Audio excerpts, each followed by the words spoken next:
बार की बात है, एक बिल्डिंग से रोज रात को डरावनी डरावनी आवाजें आती थीं।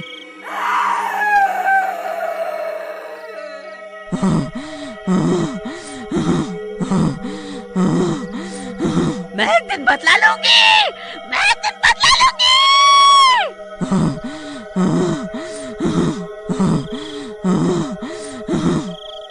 आसपास रहने वाले लोग रात को खौफ के साए में सोते थे। अरे प्रीति, मुझे तो अब ऐसा लगने लगा है कि पता नहीं कब मेरी जिंदगी का आखिरी दिन हो। अजी, आप ऐसे मत कहो, ये वीरान बिल्डिंग सबको परेशान कर रही है। हम अकेले थोड़े ही ना हैं। भूत की बातें करते करते दोनों सो जाते हैं। तभी मुकुल को सपना आता है। आज तेरा आखिरी दिन ही है, तेरी ख्वाहिश मैं पूरी करूंगा। नहीं नहीं, मुझे मत मारो। मेरी पत्नी का क्या होगा? मैंने किसी का क्या बिगाड़ा है? मुझे मत मारो, मुझे मत मारो। भूत आगे बढ़ते हुए उस पे हमला करने लगता है कि तभी मुकुल चीखते हुए उठ जाता है। हे भगवान, ये कैसा सपना था? इतना खौफनाक सपना। मुकुल की चीख सुनकर उसकी पत्नी प्रीति भी उठ जाती है। अजी, क्या हुआ? क्या हुआ? आपने क्यों चीखा? सब ठीक तो है ना? मुकुल के तो पसीने छूट जाते हैं। घबराया हुआ मुकुल यहाँ वहाँ देखने लगता है। लगता है आपने कोई बुरा सपना देखा है जी, तभी तो इतने डर गए हो। चलो सो जाओ, सो जाओ।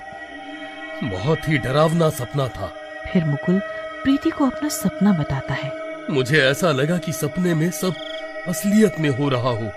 आप शांत हो जाओ और सो जाओ अभी। फिर दोनों सो जाते हैं। फिर अगली सुबह मुकुल तैयार होकर अपने काम पे चला जाता है। आखिर उन्हें ऐसा सपना क्यों आया होगा? वो कह रहे थे कि सब असली जैसा था, ऐसी ही बिल्डिंग थी, भूत बाहर आया। नहीं नहीं, शायद मैं ज्यादा सोच रही हूँ। हो सकता है सपना हो। हाँ, सपना तो कुछ भी हो सकता है। फिर प्रीति अपने काम में लग जाती है। फिर काम खत्म करके चाय का कप लेके बालकनी में खड़ी हो जाती है। आज का मौसम तो बड़ा अच्छा सा हो रहा है। गर्मियों में ऐसा मौसम तो नहीं होता। तभी उसकी नजर पास की एक बिल्डिंग पे जाती है। ये बिल्डिंग में कौन है? लग रहा है जैसे कोई चल फिर रहा हो, पर कैसे? बिल्डिंग तो खाली रहती है ये वाली। तभी उसे रोने की आवाज सुनाई देती है। नहीं नहीं, ये मेरा वहम नहीं हो सकता। रोने की आवाज भी आ रही है, तो जरूर कोई फंस गया है उस बिल्डिंग में। एक बार जाके देखती हूँ। फिर प्रीति उस बिल्डिंग में जाती है। अरे बाप रे बाप, कितना डरावना है यहाँ।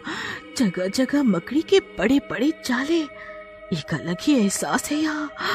थोड़ा अंदर जाके देखती हूँ कौन रह रहा था। फिर वो अंदर कमरों में घुसती है। कोई है। क्यों रो रहे हो आप? बाहर आ जाओ, बाहर आ जाओ, मैं आपकी मदद करने आई हूँ।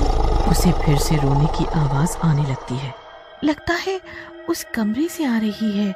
चल के देखती हूँ कौन बैठा है वहाँ। आगे बढ़कर प्रीति देखती है कि कोई बैठ के मुंह छुपाकर रो रहा होता है। जैसे ही प्रीति उस चुड़ैल के कंधे पे हाथ रखती है, वो मुंह ऊपर करती है और जोर जोर से हंसने लगती है। आ गई तू। प्रीति बहुत डर जाती है। उसकी सांसें अटक जाती हैं। प्रीति भागने की कोशिश करती है। वो चुड़ैल उसके पीछे उड़ने लगती है। अरे मैं कहाँ फंस गई? अपनी मौत को ही बुला लिया मैंने। तभी चुड़ैल प्रिया के शरीर में घुसने लगती है। नहीं, बचाओ मुझे। और बोलते बोलते ही चुड़ैल उस पर कब्जा कर लेती है।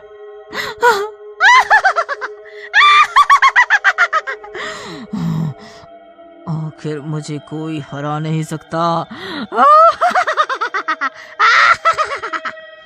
फिर चुड़ैल बिल्डिंग से निकल के प्रीति के रूप में ही घर जाती है। रात को मुकुल आता है। प्रीति, कहाँ हो?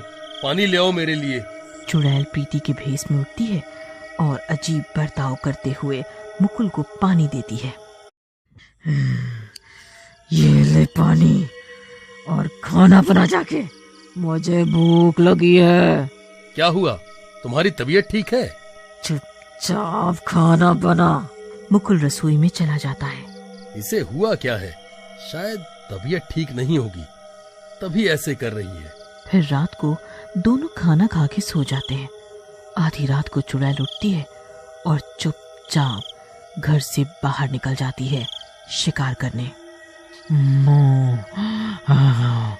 आज मैं अच्छे से शिकार करूंगी। फिर वो सड़क में निकल जाती है और अपना शिकार ढूंढने लगती है। ये आदमी बड़ा हष्ट पुष्ट है, इसका मांस स्वादिष्ट होगा। इसका शिकार करूंगी अब मैं। फिर वो उस आदमी पर हमला करके उसे मार देती है और उसका मांस खाने लगती है और वापस अपने बिस्तर में आके सो जाती है। कुछ दिनों तक ऐसा ही चलता रहता है। फिर एक दिन कुछ दिनों से प्रीति का व्यवहार बहुत अजीब हो गया है। पता नहीं क्या दिक्कत है, पूरा दिन लेटी रहती है, न ठीक से बोलती है न बात करती है। पता नहीं क्या माजरा है। फिर मुकुल प्रीति को बुलाता है। प्रीति, क्या बात है? मुझसे नाराज हो क्या? चल चल अपना काम कर, मुझे नींद आ रही है, सोने दे। अब सही समय है, मैं शिकार पे जाती हूँ। चुड़ैल चुपचाप निकलने की कोशिश करती है और सड़क पे शिकार ढूंढने लगती है। मुकुल को बेचैनी से नींद नहीं आती। तभी उसकी नजर प्रीति पे पड़ती है। अरे ये क्या, प्रीति की भेष में चुड़ैल? मुकुल की आंखें फटी की फटी रह जाती हैं।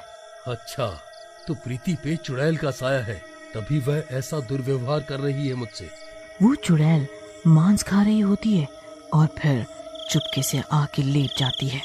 अगले दिन मुकुल प्रीति को बुलाता है और प्यार से बात करता है। चलो प्रीति, कहीं घूम के आते हैं। आज मैंने काम से भी छुट्टी ली हुई है। सही मौका है, बाहर जाऊंगी तो शिकार करने को मिलेंगे। फिर वो दोनों टैक्सी में निकल जाते हैं। आधे रास्ते में चुड़ैल पूछती है, कहाँ जा रहे हैं और कब तक पहुँचेंगे? बस थोड़ी दूर और। तभी मुकुल टैक्सी वाले को इशारा करता है। टैक्सी वाला पीपल के पेड़ के पास टैक्सी रोक देता है। आ जाओ, उतरो प्रीति, यहाँ से अब पैदल जाना है हमें। चुड़ैल उतर जाती है। अब कैसे भी मुझे प्रीति को बचाना होगा। इस चुड़ैल को तो सबक सिखाना होगा। मुकुल प्रीति से बोलता है। प्रीति, तुम यहीं रुको, मैं अभी आया। चुड़ैल दूसरी तरफ मुंह करके खड़ी हो जाती है। तभी मुकुल पीपल के पेड़ का एक पवित्र धागा तोड़ता है और चुड़ैल के पास आता है।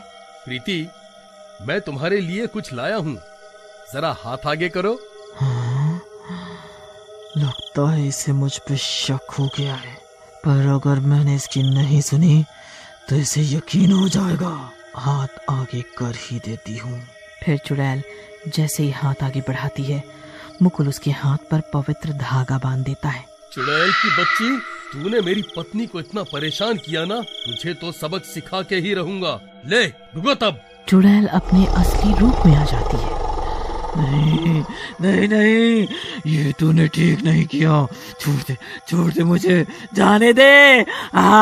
वरना तेरी बीवी भी नहीं बचेगी। तू अपना सोच चुड़ैल, मेरी बीवी को मैं बचा लूंगा। तड़पती हुई चुड़ैल प्रीति के शरीर से निकल जाती है, पर खुद को बचाने के लिए वो उसी पीपल के पेड़ पर उल्टा लटक जाती है।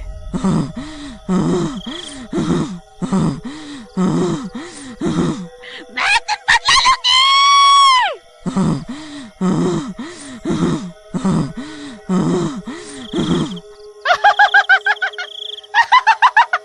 मैं कभी नहीं मर सकती, मैं कभी नहीं मर सकती। मुकुल और प्रीति वहां से सही सलामत घर लौट आते हैं, पर वो चुड़ैल उसी पेड़ पर हमेशा के लिए उल्टी लटकती नजर आती है।